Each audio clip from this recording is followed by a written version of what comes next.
جن حضرات کو جغرافیہ جو پڑھا ہوگا کہیں 9ویں 10ویں میں وہ کچھ یاد ہو تو وہ ذرا ذہن میں تازہ کریں.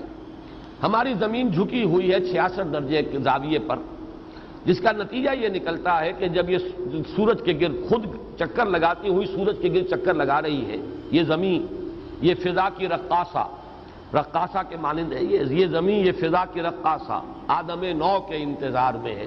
احمد ندیم قاسمی نے کبھی کوئی غزل کہی تھی، شعر بڑا پیارا ہے یہ زمین یہ فضا کی رقاصہ آدم نو کے انتظار میں ہے. کوئی نیا آدم آئے، یہ آدم تو بڑا بوسیدہ ہو گیا، فرسودہ ہو گیا، بہت پستیوں میں گر گیا، اب تو کوئی اور آدم چاہیے جو ذرا بلند ہمت آدم ہو، ایک ایسا انسان آئے دنیا میں جس کے اندر عزیمت ہو، پختگی ہو. خیر وہ ایک شعر کے حوالے سے عرض کر رہا ہوں. تو سورج جو ہے وہ کبھی آپ کو معلوم ہے کہ وہ جاتا ہے خط سرطان تک، پھر وہ نیچے اترتا ہے، پھر خط استوا کو کراس کرتے ہوئے پھر جاتا ہے خط جدی تک، پھر وہ ابھرنا شروع کرتا ہے، پھر وہ ایکویٹر کو خط استوا کو کراس کرتا ہے. ایک سال میں ایک سائیکل پورا ہوتا ہے. گویا کہ ایک مرتبہ وہ شمال میں جاتا ہے خط استوا سے اور خط سرطان تک پہنچ گیا، پھر اس کی وہ جنوب کی طرف ڈائریکشن شروع ہوتی ہے اور پھر وہ ایکویٹر کو کراس کرتا ہوا وہ خط جدی تک پہنچ جاتا ہے، پھر وہاں سے کھڑا ہوتا ہے، پھر وہ اوپر جاتا ہے. تو یہ سائیکلز جو ہیں جو میں نے کہا انسان کے اپنے اندر بھی اس کی باطنی کیفیات، اس کی نفسیات میں بھی یہ سائیکلز آتے ہیں. البتہ ڈگریز کا فرق ہے.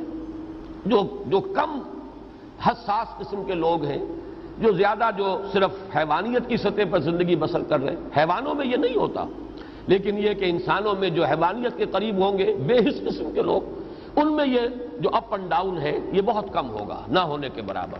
جو زیادہ حساس ہیں ان میں اس کا ایمپلیٹیوڈ جو ہے بڑھ جائے گا، اونچائی بھی اور نیچائی بھی. لیکن ایک حد تک رہے تو انسان نارمل ہے. اس کے لیے در حقیقت یہ تشبیہ ذہن میں آئی تھی کہ سورج اگر خط سرطان سے اوپر چلا جائے اور اگر وہاں سے بھی ورٹیکل جو شعاعیں ہیں وہ پڑنے لگیں قطب شمالی کی طرف، تو سمجھ لیجئے کہ دنیا ختم ہو جائے گی. اتنا برف پگھلے گا کہ پورا گلوب جو ہے فلڈ ہو جائے گا، پانی سے فلڈڈ ہوگا پورا. اسی طریقے سے اگر نیچے اتر جائے خط جدی سے ہو تو وہی تباہی پھر آ جائے گی. اس لیے کہ وہ جو منجمد جو جنوبی ہے، بحر منجمد جنوبی، وہ اگر کہیں پگھل جائے تو پھر وہی صورت ہوگی کہ جو.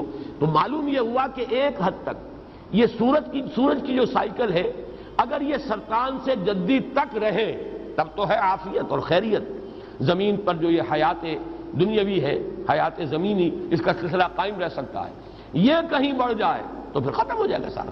یہی معاملہ ہے کہ یہ اپ اینڈ ڈاؤن موومنٹ جو ہے انسان کی باطنی کیفیات کی، ایک حد تک رہے تو یہ انسان نارمل ہے، ایک حد سے بڑھ جائے تو اسی کو ہم کہتے ہیں کہ اب یہ توازن ذہنی قائم نہیں رہا. اسی کو جیسا میں نے کل عرض کیا تھا مینیک ڈپریسو سائیکوسس کہا جاتا ہے. کبھی ایکسائٹیشن ہے، پھر اس میں ایک طرح سے فوکس ہو جاتا ہے کسی بات کا، آدمی کو دھن سوار ہو جاتی ہے، بس اسی میں وہ لگ جاتا ہے اور پوری قوتیں، حرکت، محنت، بھاگ دوڑ، معلوم ہوتا ہے جیسے کہ اس کے جسم میں کبھی کوئی عارضہ تھا ہی نہیں. جب ڈپریشن میں آتا ہے تو معلوم ہوتا ہے جان ہی نہیں ہے، اس کے اندر ہمت ہی نہیں ہے، بیٹھا ہوا ہے. بلکہ اس ڈپریشن کی کیفیت کے اندر جو ہے سوسائڈ کی ٹینڈنسی ہوتی ہے بالعموم.